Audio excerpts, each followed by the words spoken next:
को पवित्र करने के लिए हमारे ठाकुर जी की परम भक्ता भक्तिमती श्री मीराबाई का प्रादुर्भाव हुआ। माधवी गोपी, जिस गोपी ने अपना मुख छुपाया ठाकुर जी से अपनी मां के कहने पर, बहुत ध्यान से सुनिएगा, जिस गोपी ने अपना मुख छुपाया मां के कहने पर ठाकुर जी से,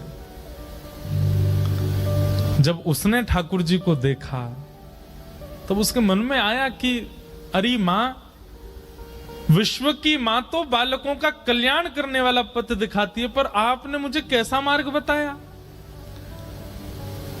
जिस संसार से मुख छुपाना चाहिए था उसको तो दिखाने की आज्ञा दी, और जिनको दिखाना चाहिए था उनसे छुपाने की कह दी। अब तो दिन प्रति बस कृष्ण, मन कृष्ण तन कृष्ण ही हमारो धन, बस कृष्ण देखें कैसे भी। कल थोड़ी कथा में कह चुका था पहले, समय आया इंद्र पूजा बंद करके सब ब्रजवासी गोवर्धन पूजा करने के लिए गए, और 84 कोस के जितने ब्रजवासी हैं सब इकट्ठे भये। और वहीं इंद्र ने जब कोप करके वर्षा की, 7 बरस के ठाकुर जी ने 7 कोस लंबे चौड़े गिरिराज पर्वत को अपनी बाम हस्त की कन्नी उंगली पर धारण किया। और जैसे ही ठाकुर जी ने गिरिराज जी धारण किए, दूर दूर खड़े हुए लाखों ब्रजवासी सब गिरिराज जी के समीप आ गए, सब भीतर आके खड़े हो गए। सब में आपस में चर्चा चल रही है। अब गिरिराज जी 7 कोस लंबे हैं और दूर दूर वाले ने तो ठाकुर जी दिखे ही नहीं रहे हैं। सब बस ये कह रहे हैं, नंद के लाला ने गिरिराज जी उठा लिए, नंद के लाला ने पर्वत उठा लियो, नंद के लाला ने पहाड़ उठा लियो। यही चर्चा जब माधवी के कान में पड़ी तो माधवी बोली, शायद अब तो सबके बीच में ठाकुर जी अब तो दिख ही जाएंगे। क्योंकि जब जब श्याम सुंदर को देखने माधवी जाती, नेत्रों में जल आ जाता, धुंधलापन आ जाता, ठाकुर जी दिखते नहीं, क्योंकि शाप दे दिया ठाकुर जी ने। और ये शाप नहीं है, ये शाप नहीं है, ये विरह है। बंधुओं, हम एक बात निवेदन करें, मीराबाई का चरित्र या तो हम स्पर्श करते नहीं हो, करवा रहे हो तो फिर एक अच्छे से ही सुनियो। इस स्थिति में ना आना पड़े इसकी प्रार्थना कीजिएगा, क्योंकि अब कलिकाल ऐसा बचा नहीं है कि आप इसको सहन कर पाओ।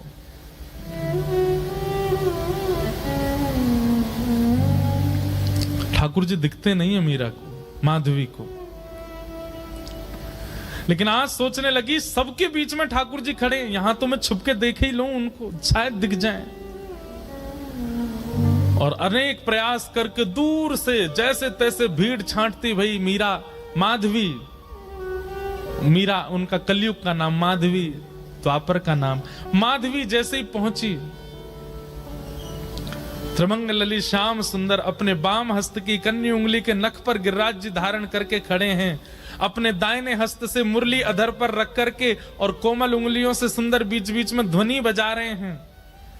नंददास जी उसका वर्णन करते हैं, कान्हा कुंवर के कर पल्लव पर मानो गोवर्धन नृत्य करे, ज्यों ज्यों तान उठत मुरली में त्यों त्यों लालन अधर धरे।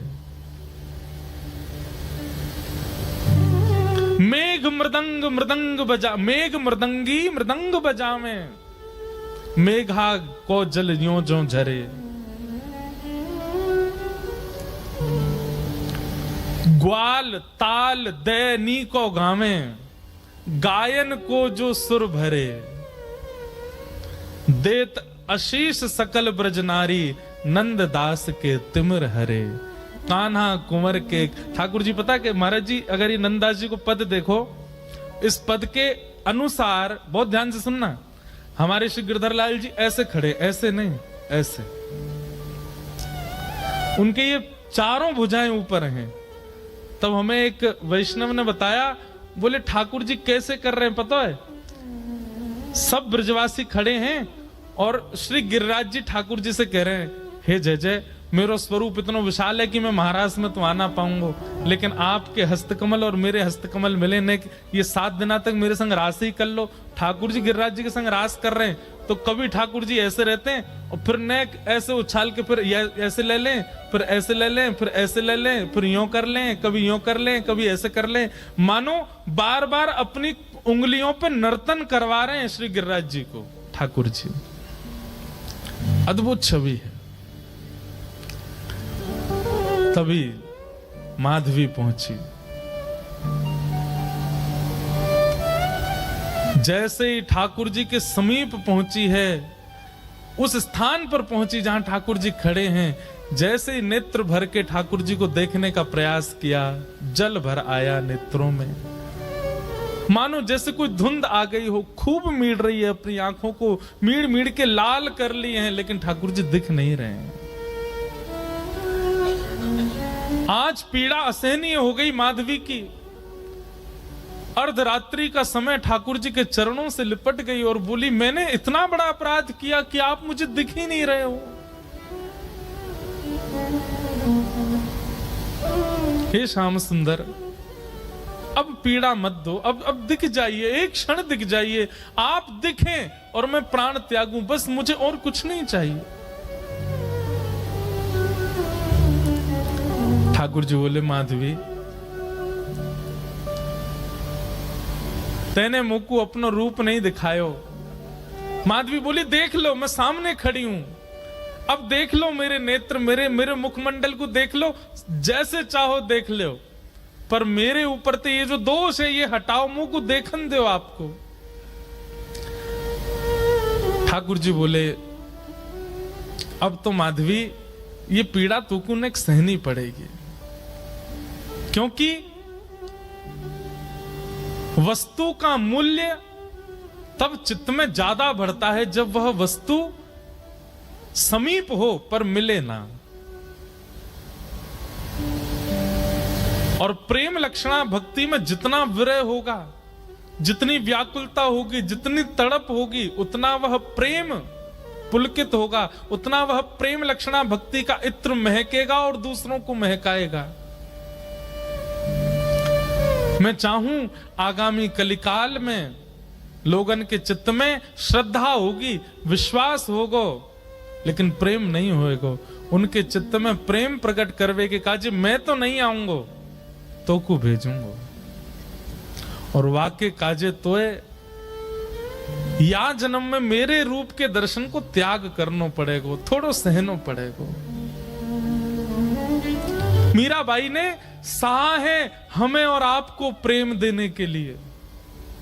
मैं और आप आज जिस प्रेम के मार्ग पर चल रहे हैं, जिस प्रेम की एक बिंदु हमारे ऊपर गिरती है, वह बिंदु के अधिकारी हम मीराबाई की वजह से बने हैं, क्योंकि उन्होंने द्वापर में दर्शन का त्याग किया है। त्याग नहीं, विरह सहा है, वो तड़पी हैं ताकि हमें प्रेम दे सके।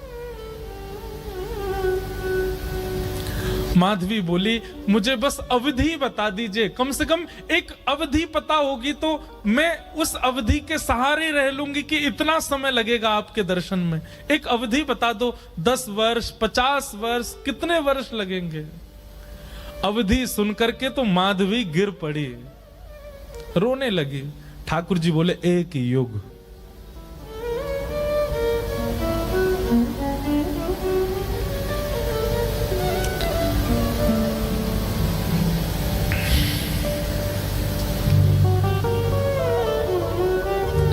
क्या विरह सहते हैं जीवन में, किस लिए रोते हैं ठाकुर जी के आगे? क्या विरह दिया कहां उन्होंने हमें, जो माधवी को दिया? एक युग का विरह। इतना विरह तो किसी गोपी को भी नहीं मिला, इतना विरह तो किसी ब्रजवासी को नहीं मिला जितना विरह माधवी को मिला है। एक युग का विरह।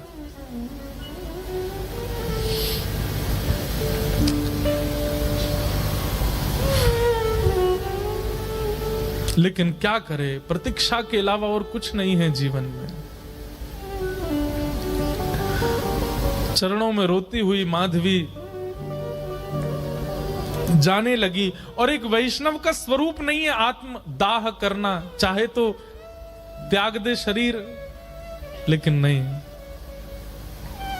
अब कृष्ण ने कहा है कि प्रतीक्षा करो तो करनी है।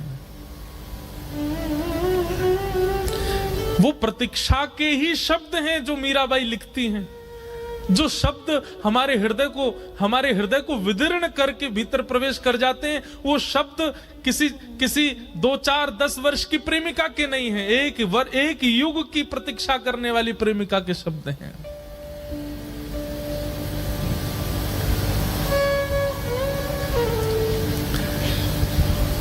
प्रतीक्षा कर रही है और द्वापर युग का विश्राम हुआ, माधवी का पांच भौतिक देह विश्राम हुआ, कलिकाल का प्रारंभ हुआ। और इसी कलिकाल में जैसे गंगा प्रकट होने से पूर्व कहती है कि मुझे धारण करने लायक है कोई पृथ्वी में, तब हिमालय ने अपनी गोद पसारी। ऐसे ही ऐसी प्रेम लक्षणा, ऐसी प्रेम की पराकाष्ठा स्वरूपा वो माधवी, उनको धारण करने वाला कोई वंश है? तब मेड़ता का राव दूदाजी का परिवार सौभाग्यवंत हुआ और शरद पूर्णिमा के दिन भक्तिमती मीराबाई का प्रादुर्भाव हुआ। वही माधवी कलयुग में मीरा बन करके प्रकट हुई। मीराबाई का वास्तविक नाम मीरा नहीं है, मिहिरा नाम है। जैसे नरसिंह मेहता जी का वास्तविक नाम नरसिंहराम मेहता, ऐसे ही मीराबाई का मूल नाम मिहिरा है। जन्म हुआ राव दूदाजी के कुलीन परिवार में। बाल्यकाल से ही मीराबाई का स्वरूप स्वभाव अन्य बालकों से बिल्कुल भिन्न है। बहुत शांत प्रशांत स्वभाव की हैं। एक चंचल बालक की तरह ऐसी चंचलता, चपलता, चतुरता नहीं है उनके चित्त में। बहुत सरल, छोटी सी बात पर रीझ जाने वाली, मान जाने वाली, प्रसन्न हो जाने वाली मीरा है। राव दूदाजी के घर में मीरा का जन्म होने का कारण यह है, ध्यान से सुनिएगा। एक वैष्णव बालक यदि आपके घर में जन्मेगा, कोई बालक आपका भविष्य में चलकर के वैष्णव होगा, उसके पीछे कारण क्या होगा? राव दूदाजी एक दिन भी बिना हरि चर्चा के व्यतीत नहीं करते। मेड़ता में एक बार को कोई राजा आ जाए, उसके स्वागत सम्मान में कोई कमी हो सकती है, लेकिन मेड़ता में कोई महापुरुष संत आ जाएं, उनके स्वागत के लिए स्वयं राव दूदाजी जाते हैं। और नित्य प्रतिदिन नवीन संतों का आगमन होता है, अयोध्या से, ब्रजधाम से, द्वारिका से। एक बात कहें बंधुओं, अपने घर के द्वार सबके लिए बंद रखो, पर भगवत भजनानंदी वैष्णवों के लिए कभी नहीं। सदा ऐसा प्रयास करो कि आपके यहां कोई ना कोई आता ही रहे। अगर एक सप्ताह तक कोई ना आवे तो आपके चित्त में चिंता होनी चाहिए कि कोई आया क्यों नहीं। किसी को फोन करके जबरदस्ती टिकट करके बुलाओ, आ जाओ, हमारे घर पर रहो।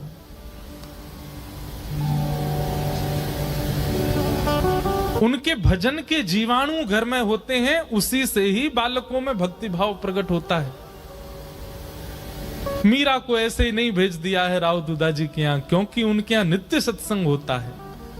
वर्षों से, मीरा के जन्म से पहले से ही नियम है सत्संग का। धीरे धीरे मीराबाई बड़ी होने लगी, कथाएं सुनती हैं। जोशी जी कथा सुनाने के लिए आते हैं, मीराबाई सुनकर के प्रसन्न हो जाती हैं। प्रश्न पूछती हैं, ऐसे ऐसे प्रश्न पूछती हैं कि जोशी जी ही स्तब्ध हो जाते हैं। मीराबाई का स्वभाव ऐसा बताया गया कि कोई पूछता कि आप कौन हो, तो मीराबाई अपना परिचय ऐसा नहीं देती कि मेड़ता नरेश महाराज राव दूदाजी की मैं पौत्री हूं, बल्कि अपना परिचय ऐसे देती हैं, परम गौभक्त संत सेवी, परम सत्संगी श्री ठाकुर जी राधा माधव की नित्य लीला नित्य सेवा में प्रवीण श्री राव दूधा जी की मैं पौत्री हूं। वो कभी ऐसा परिचय नहीं देती हैं कि इतने बड़े राजा घराने की मैं पुत्री। ये गुण भागवत में लिखा है कि परम भागवत कभी भी अपने उच्च कुल, अपनी जात, अपनी आदि आदि के प्रभाव में नहीं रहता। मीराबाई ऐसी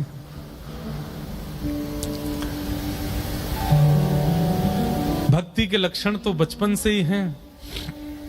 बस कोई बीज में जल देने वाला मिल जाए जिससे उसको राह मिले वृक्ष बनने की। एक दिन ढोल नगाड़े ताशे बज रहे थे। मीरा दौड़ी दौड़ी अपनी मां के पास गई। मां, ये क्या हो रहा है? कौन सा उत्सव मन रहा है?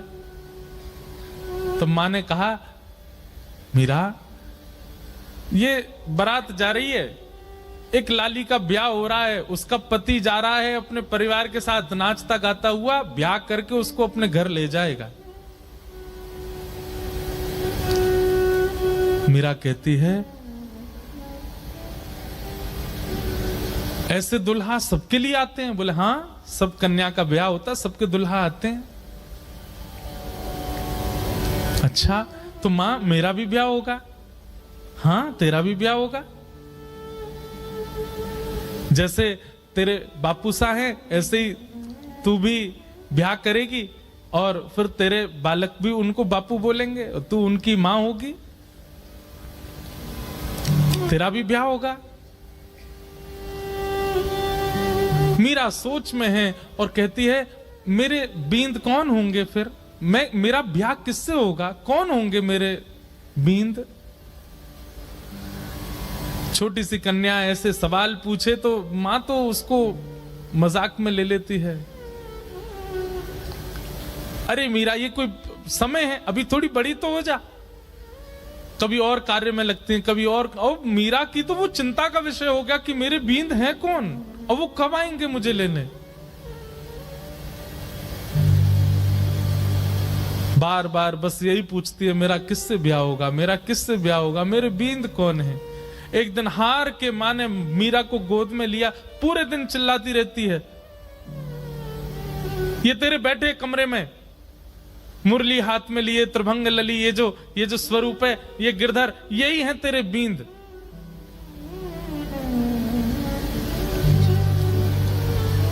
स्वरूप देखा ठाकुर जी का और मां ने कह दिया यही है तेरे बींद। तो मीरा के चित्त में ऐसा विश्वास प्रगाढ़ हो गया कि यही है मेरे बींद और कोई नहीं। अब तो मीरा की स्थिति ऐसी हो गई, वो कक्ष में जब जाती है तो ठाकुर जी की ओर भी बहुत झुकी हुई नजरों से देखती है। ज्यादा मतलब व्यवहार ऐसा करने लगी कि मानो सच में ही ये उसके बींद हैं।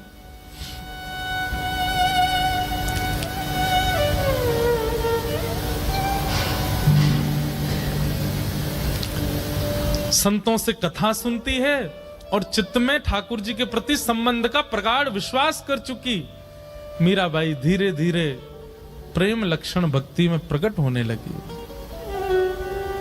एक दिन एक संत का आगमन हुआ और वे अपने प्रवचन के समय अपने बगल में ही अपने गिरधर गोपाल को विराजमान करके प्रवचन कर रहे थे। और छोटी सी मीरा, उनको एक ही चीज की प्रतीक्षा होती थी पूरे दिन की, मां मुझे सत्संग में लेके कब जाएगी। और जैसे ही मीराबाई पहुंची, छोटी सी मीरा कथा सुनते सुनते दृष्टि पड़ी बगल में बैठे हुए गिरधर स्वरूप पर, वो गिरधर गोपाल पर। अपलक नेत्रों से केवल ना प्रवचन सुन रही है, ना महाराज जी को देख रही है, वो तो उनके ठाकुर जी को अपलक नेत्रों से देख रही है। और बीच बीच में मानो जैसे नेत्रबंद हो जाते हैं और उसको कुछ ब्रजमंडल जैसा दिखने लगता है। उसको कभी कभी वर्षा दिखती है, कभी कभी गिरिराज जी धारण करके ठाकुर जी खड़े हैं और एक गोपी चरण से लिपट करके रो रही है। ऐसा दृश्य उसके चित्त में आने लगा, मानो अपने पूर्व जन्म की स्मृतियां चित्त में प्रकट होने लगी।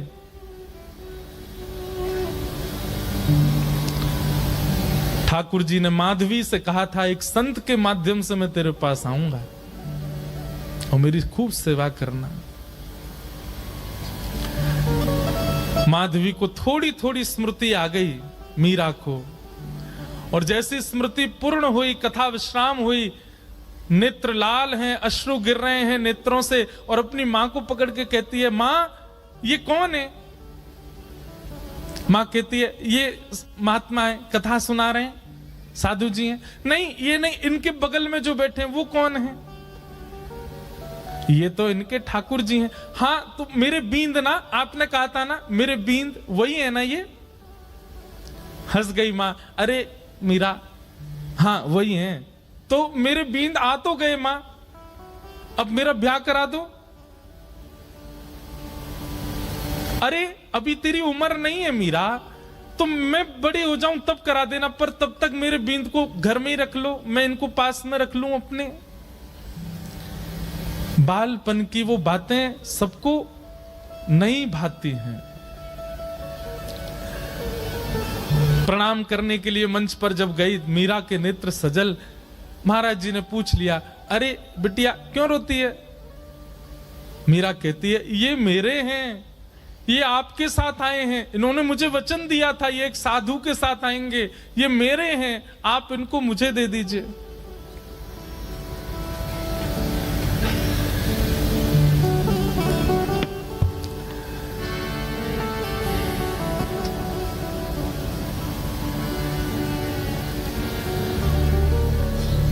ये मेरे हैं।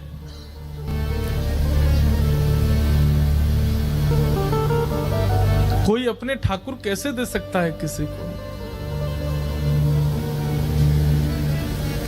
और वो भी पूजा के ठाकुर जी हो तो दिए भी जाएं, लेकिन जिनसे स्नेह प्रेम के लाड़ के ठाकुर जी, वो किसको कैसे मिल जाएंगे? पहले तो छोटी बालिका समझ करके महात्मा हंस गए, लेकिन जब कहने लगी ये तो मेरे हैं, जिद करने लगी, तो महात्मा भी प्रेमी थे, व्याकुल हो गए, अपने ठाकुर जी को हृदय से लगा के तुरंत चले गए वहां से। मीराबाई कहने लगी, संत बुरे नहीं है, माता पिता बुरे नहीं है, आप ही मेरे पास आना नहीं चाहते हो। अरे और कितनी प्रतीक्षा कराओगे? मैं कब से प्रतीक्षा करती हूं, अब आ तो गए हो एक महात्मा के द्वारा, अब आ क्यों नहीं जाते मेरे पास? मां डांटती है, पिताजी डांटते हैं, सब घर के लोग समझाते हैं, पर मीरा की एक अलग जिद है। एकांत में बैठी रहती है, ना खाती है, ना पीती है, ना खेलती है, बस चिंतन करती है और रोती रहती है।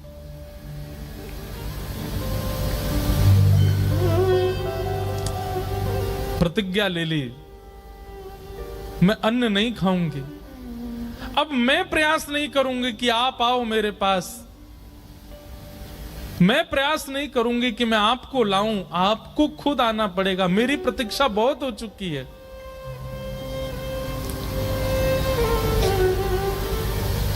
वहां महात्मा ठाकुर जी की सेवा शयन करा करके जैसे शयन में गए, ठाकुर जी उनके स्वप्न में आ गए, और स्वप्न में आकर के बोले, बाबा आपने मेरी खूब सेवा करी, खूब मेरे 56 भोग लगाए, खूब मुझको लाड़ प्यार कियो, खूब मुझको डुलायो, इतनो भाव से मेरी सेवा करी बाबा, पर अब आपकी सेवा पूरी है गई।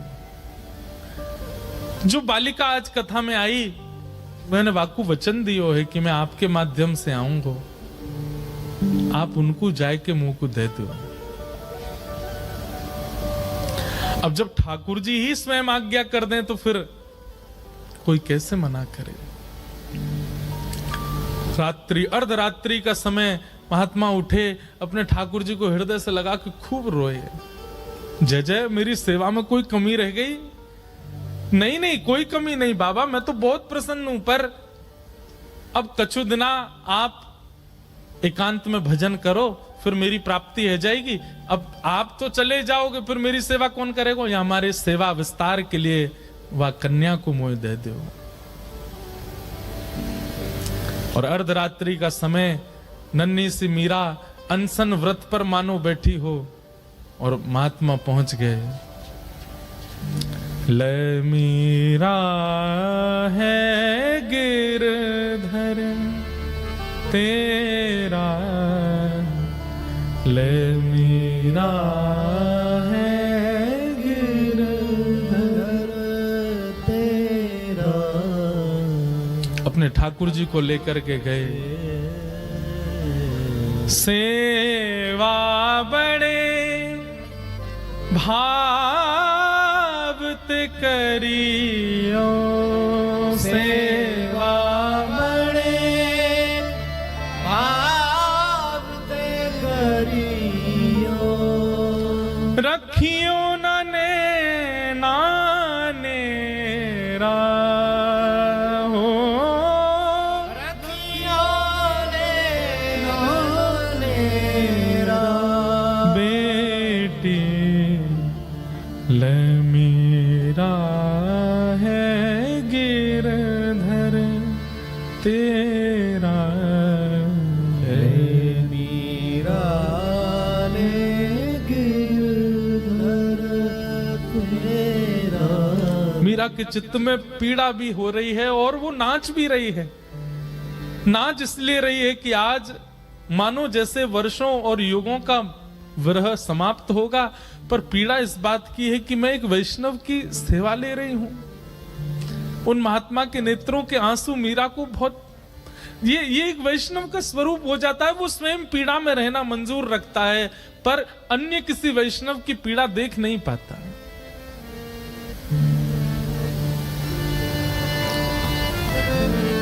सो ही सुहागन प्रिय जाहिरी जे, सोई सुहागन प्रिय जाहिरी जे। तू सुहागन है बेटी। ये पहले मुझसे रीझे थे, मेरे पास आए, लेकिन अब ये तो से रीझ गए हैं। मैं अपनी तरफ से नहीं दे रहा हूं, ठाकुर जी ने आके मुझे आज्ञा दी है कि वो तोते सेवा कराना चाहें। सो ही सुहागन। बंधुओं, इस पंक्ति को नित्य गाया कीजिए। अपने ठाकुर जी को देखते हैं जब मंदिर में विराजमान, आप कितने सौभाग्यशाली हो, ठाकुर जी आपसे सेवा करा रहे हैं। उनके प्रति पाषाण बुद्धि मत रखा कीजिए। आपका कोई तो ऐसा गुण है जिसके कारण ठाकुर जी आप चले जाते हैं बाहर, आप आ जाते हैं कथा, मैं आ जाता हूं कथा करने। हमारे ठाकुर जी कक्ष में बैठे रहेंगे, खड़े रहेंगे, जैसे सुलाओगे सो जाएंगे, जहां बैठाओगे बैठ जाएंगे, जो खिलाओगे पालेंगे। अपनी कोई इच्छा इतनी, अपने जिनको हम अपना कहते हैं पत्नी बच्चे, वे भी लड़ लेते हैं कि हमें ये चाहिए, पर हमारे ठाकुर जी को भी नहीं लड़ते। आप पीली पोशाक पहना दो राजी, आप लाल पोशाक पहना दो राजी, आप दाल चावल खिला दो राजी, आप कड़ी चावल पवा दो राजी, कुछ नहीं दूध का भोग लगा दो राजी। इसी को तो प्रेम कहते हैं, जो आपके द्वारा प्रस्तुत की गई हर वस्तु को सिर से लगा के स्वीकार करे। यही तो प्रेमी का लक्षण है। विश्व में असली प्रेमी यदि कोई है तो वो श्याम सुंदर है। आपकी हर वस्तु को सहर्ष स्वीकार करते हैं, किसी में नोक झोंक नहीं कभी भी। सो ही सुहागन प्रिय जाहिरी जे, सोई सुहागन प्रिय जाहिरी जे। कैसा तेरा मेरा हो, कैसा तेरा मेरा, बेटी ले मीरा तेरा, ले मीरा ले गिरधर तेरा। मीराबाई को ठाकुर जी दे दिए हैं।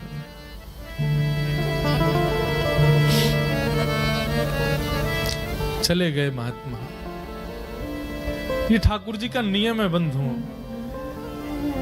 एक को संयोग देते हैं तो जिसको संयोग दे रहे हैं मानो किसी को वियोग देके आए, और जिसको संयोग दिया है वो तैयार रहे, एक दिन वियोग मिलेगा।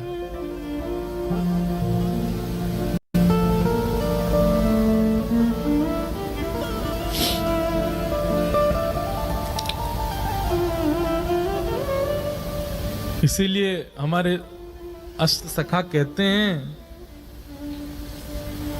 यह धन धर्म ही ते पायो, यह धन धर्म ही ते पायो, नी के राख यशोदा मैया,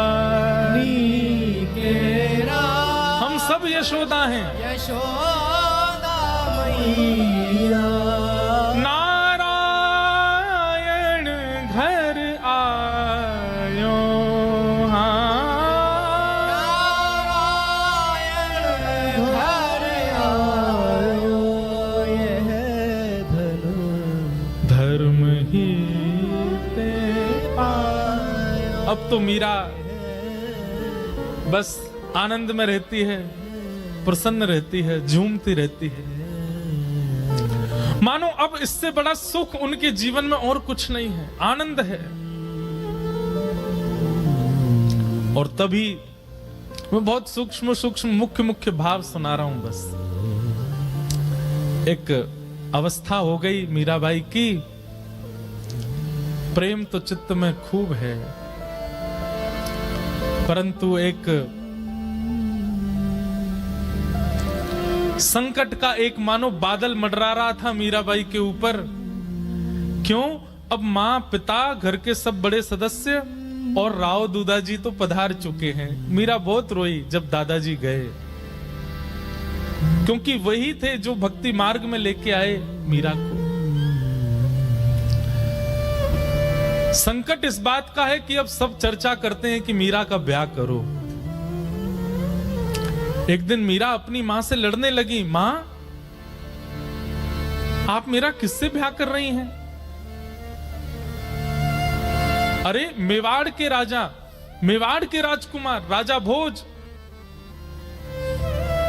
तुम जानती हो उनका पराक्रम, तुम जानती हो उनका बल, तुम जानती हो उनका ऐश्वर्य। अपनी मां से मीरा कहती है, तो फिर ये कौन है जिनको बचपन में आपने मेरा बींद बताया था? अरे बालापन की बात है, बचपन में ऐसी तू जिद कर रही थी इसलिए बोला। बोले मां आपने तो ऐसे ही बोल दिया, परंतु मैं तो चित्त में घर करके बैठी हूं कि यही मेरे बींद हैं, और मेरा स्वभाव व्यवहार सब कुछ वैसा ही है। आप अपनी बात से कैसे मुकर सकती हैं मां? चुपचाप तैयार हो जा, तुझे देखने वाले आ रहे हैं। कौन समझे विरह वेदना। मीराबाई बैठी है अपने ठाकुर के सामने, मंदिर में ही बैठी है, कुछ विशेष श्रृंगार नहीं किया है। तभी भोजराज और पूरा परिवार सब आए।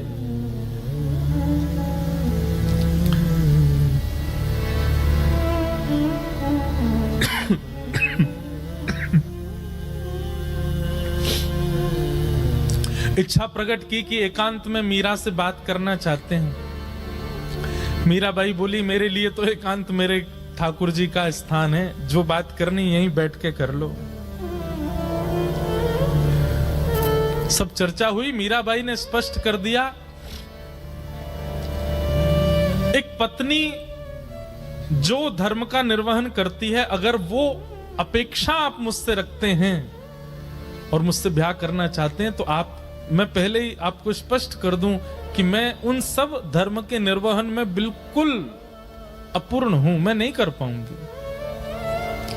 आप अपने परिवार में सबसे कह दीजिए मैं उस योग्य हूं नहीं, वो तो मेरे परिवार वाले चाहते हैं, इसलिए मैं आपसे चर्चा कर रही हूं। नहीं तो एक स्त्री का जो धर्म होता है पति के प्रति, ससुराल के प्रति, उन सबको, मैं तो अपने घर के प्रति कोई धर्म नहीं निभा पाती एक पुत्री का। इसलिए मैं आपसे पहले ही स्पष्ट कर देती हूं कि एक पत्नी का धर्म मैं नहीं निभा पाऊंगी। भोजराज का उत्तर सुनने लायक है। बंधुओं, मीराबाई का जिनसे ब्याह हुआ वो अत्यंत कुलीन भाव के हैं। उन्होंने कहा मुझे मंजूर है, मैं भी नहीं आपसे अपेक्षा रखता हूं कि आप पत्नी धर्म का निर्वहन मुझसे करें। आपकी सुबह से अभी तक की गतिविधियां देख करके, आपके विचार भाव और आपके हृदय की स्थिति देख करके मैं जान चुका हूं कि आप सामान्य धर्म में नहीं हैं। परंतु अब मेरी इच्छा और ज्यादा आपसे विवाह करने की इसलिए है कि मैं आपसे पत्नी धर्म का निर्वहन नहीं करवाना चाहता। मैं चाहता हूं हमारी मेवाड़ की भूमि में राजा तो बहुत आते हैं, मेवाड़ की भूमि में बड़े बड़े महापुरुष आते हैं, बड़े बड़े योद्धा आते हैं, पर मेवाड़ की भूमि पर अभी तक किसी भक्त के चरण नहीं पड़े। यदि आप मुझसे विवाह करें और हमारी मेवाड़ की भूमि को अपने चरणों से और श्री गिरधरलाल जी के स्थापन से पवित्र कर दें तो ये हमारे लिए बड़े सौभाग्य की बात होगी। मैं इस चर्चा को गुप्त रखूंगा, किसी के सन्मुख नहीं कहूंगा। ये मेरी और आपकी चर्चा है, सबको बताने के लिए विवाह का एक अभिनय होगा, परंतु मैं चाहता हूं कि आपके चरण हमारी मेवाड़ को पवित्र करें। बाकी जैसी आपकी इच्छा होगी, मेरी उसमें कोई अतिशयोक्ति नहीं होगी। और ऐसा कहकर के भोजराज चले गए। मीराबाई ने कोई उत्तर नहीं दिया। लेकिन प्राचीन भारत में कहां पूछा जाता है, सबने पक्का कर दिया ब्याह।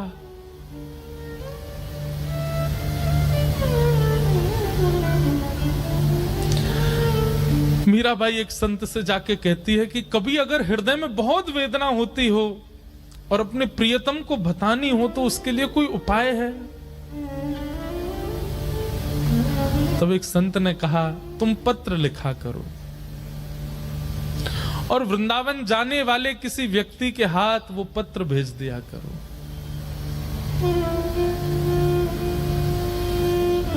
बहुत प्यारा पद है मीराबाई का। मीराबाई आज पत्र लिखने के लिए बैठी है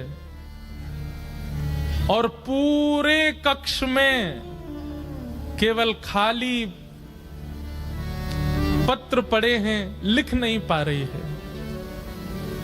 बार बार एक एक पन्ना फाड़ती है, फिर कुछ लिखती है और लिख करके फिर उसको फेंक देती, फिर दोबारा लिखती है, फिर फेंक देती, फिर लिखती है।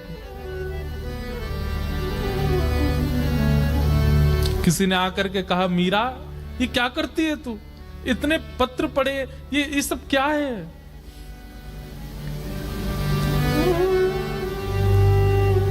पत्तियां मैं कैसे लिखूं, लिखी ही न जाए। पत्तियां मैं कैसे लिखूं, लिखी ही न जाए।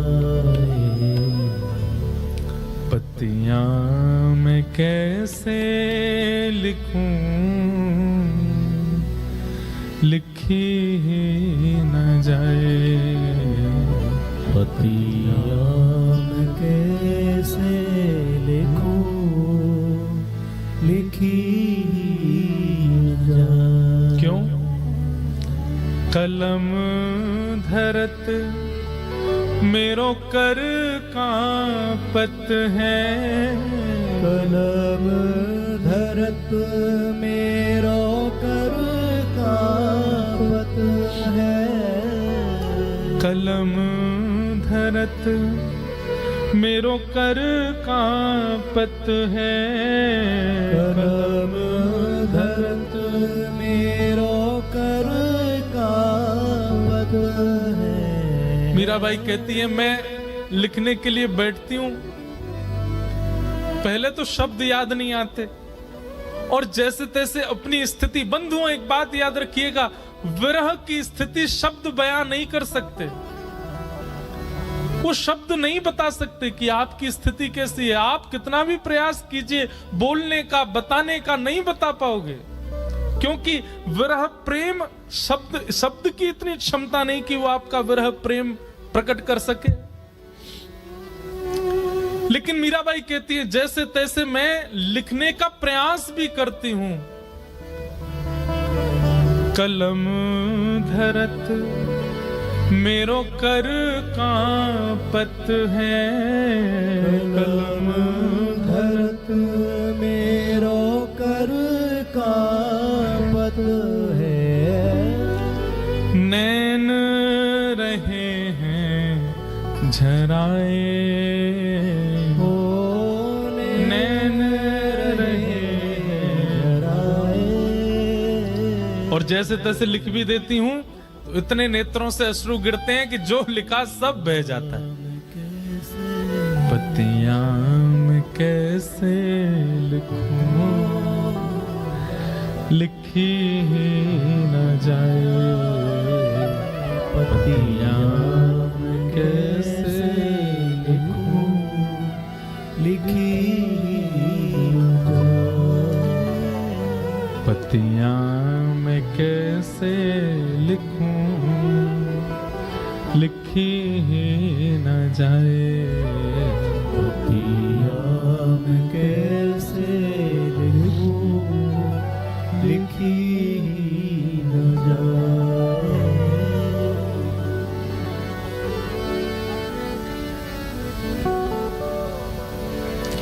मीराबाई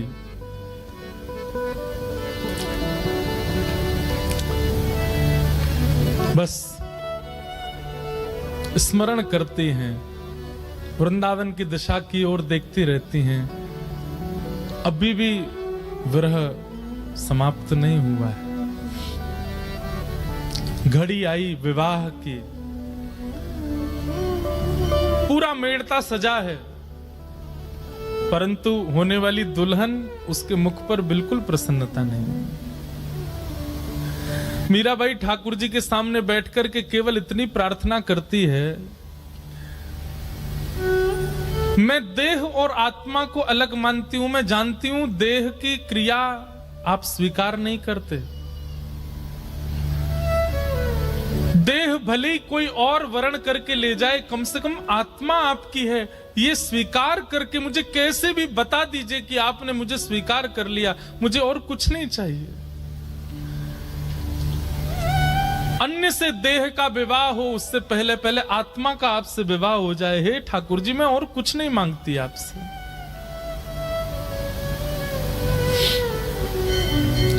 रात्रि में मीरा रोते रोते सोई हैं और तभी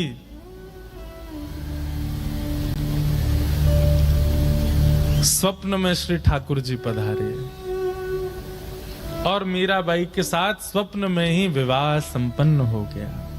ठाकुर जी ने विवाह किया। प्रातः काल का समय, पूरे घर में शादी की तैयारियां चल रही हैं। मां दौड़ी दौड़ी मीराबाई के कक्ष में गई, अभी तक मीरा उठी नहीं है।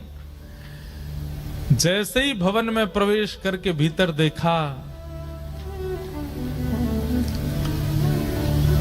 एक नवीन शादी का जोड़ा पहने हैं, हाथों में मेहंदी रची हुई है, मांग में सिंदूर भरा है, गले में सुंदर ऐसा अद्भुत मंगलसूत्र पहन रखा है, यहां तक केवल चूड़ियों से अलंकृत हाथ हैं। अद्भुत श्रृंगार और प्रसन्न मुद्रा में मीरा सोई है। मीराबाई के विवाह के लिए जो पोशाक मंगाई गई है वो तो दूर रखी है, ये एक नवीन पोशाक, और ऐसी पोशाक की मेड़ताओं ने भी कभी नहीं देखी होगी।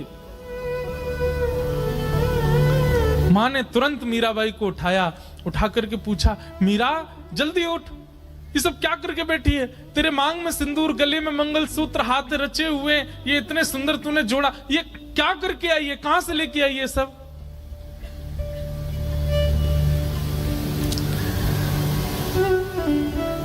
मीराबाई जोर से हंसी, अपना माँ का हाथ पकड़ के कहती है, माँ माई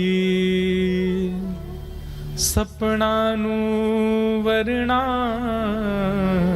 दीनानाथ दीनानाथ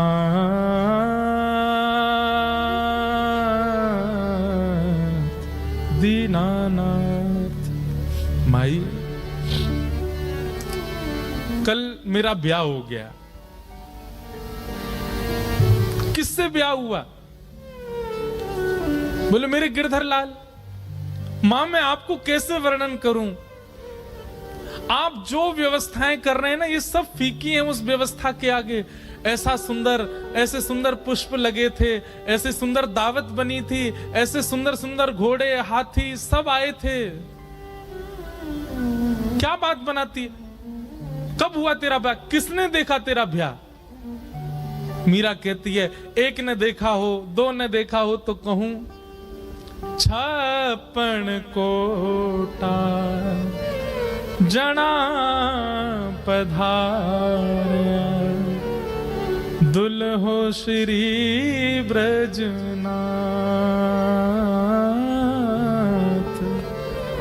दुल्हो श्री ब्रजनाथ। मां 56 करोड़ बराती आए थे। सब देवी देवता, ब्रह्मा, शिव, रुद्र, सनकादि सब आए थे मेरे ब्याह में। और इन सब बरातियों के बीच एक सुंदर से हाथी पर सहरा बांधे, अद्भुत पोशाक पहने, मधुर मुस्कान, कटाक्ष नेत्र, मधुर घुंघराले केश, हाथ में मुरली लिए मेरे दुल्हा बनकर के साक्षात ब्रजनाथ श्री कृष्ण आए थे। दुल्हो श्री ब्रजनाथ। बहुत सुंदर वर्णन है। मीराबाई अपने स्वप्न के विवाह का वर्णन कर रही है अपने मां के आगे।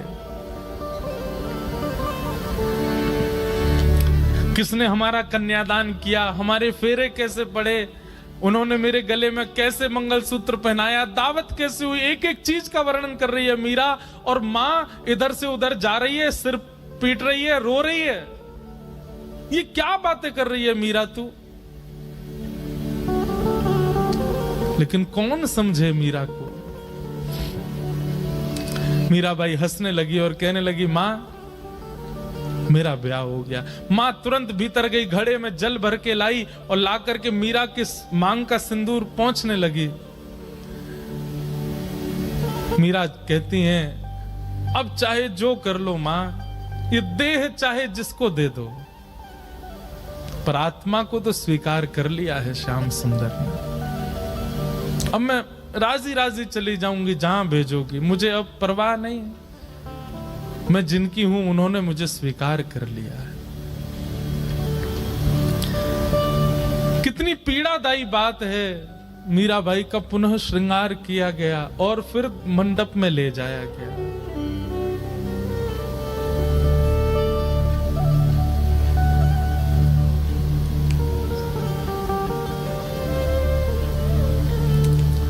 रो तो रही हैं, लेकिन किसको समझाएं, कोई समझ नहीं रहा है। और फिर विवाह हुआ। और विवाह के बाद जब मेवाड़ को जाने लगी मीराबाई, अपनी मां से जाकर के केवल कहा, मां ने कहा तेरे लिए मैंने ये दे दिया, इतने बक्से दिए हैं, इतने सोने चांदी हीरे जवाहरात आदि आदि सब भेज रही हूं, बिल्कुल परेशान मत रही हो। मीराबाई कहती सब रख लो, बस मेरे गिरधर लाल दे दो, उनको लेके चली जाऊंगी, मुझे इन सब की आवश्यकता नहीं। एक अश्रु बिंद नहीं है मीरा के नेत्रों में विदाई के समय। अपने ठाकुर जी को गोद में ले रही है, सब देख रहे हैं मीरा को, रो रहे हैं, पर मीरा केवल अपने ठाकुर जी को निहार रही हैं, नेत्र नीचे करके। गाड़ी, बैलगाड़ी, घोड़ा गाड़ी, हाथी गाड़ी सब धीरे धीरे चलते जा रहे हैं। और मीरा ना प्रसन्न है ना उदास है, बस एक समत्व है मुखमंडल पर। निकल गई मेवाड़।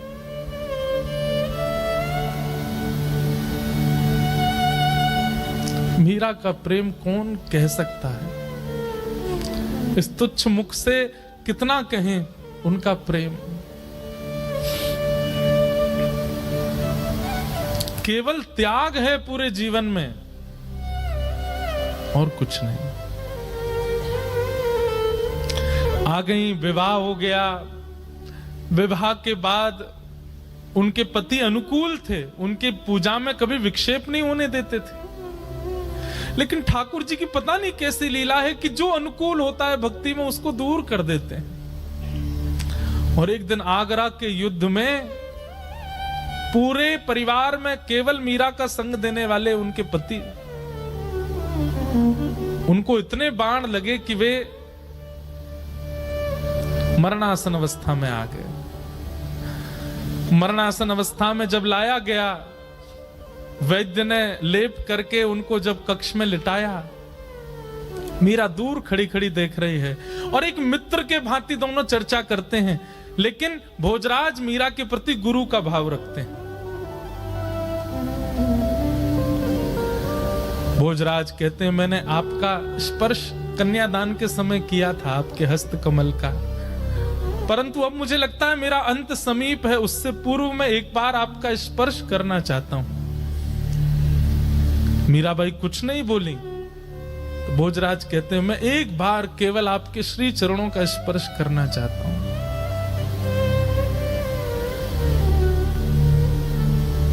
ठाकुर जी के पास गई, अपने गिरधर गोपाल की प्रसादी माला लेकर के आई और भोजराज के गले में पहनाई और अपना हस्त कमल उनके शीश पर फेरती हैं मीरा। ऐसा कहते हैं, मैंने पढ़ा है कि वैसे तो मीरा श्रृंगार करती नहीं थी, पर जिस दिन भोजराज जी की ये स्थिति थी, उस दिन कोई उत्सव मीराबाई ने किया था और उस दिन 16 श्रृंगार किए थे मीराबाई ने। और उस श्रृंगार के रूप में मीराबाई को देखते देखते देखते मानो जैसे उनके पति को साक्षात युगल ही एक रूप में हो, ऐसा दिखने लगा। और उनके पति अपने प्राण त्याग देते हैं।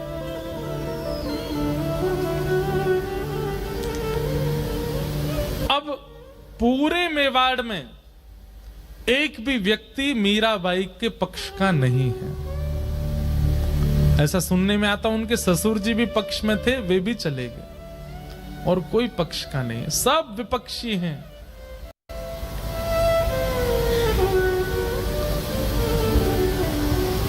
खूब यातनाएं देते हैं, प्रताड़ना करते हैं, उपहास करते हैं, पर मीराबाई को इससे कोई फर्क नहीं पड़ता।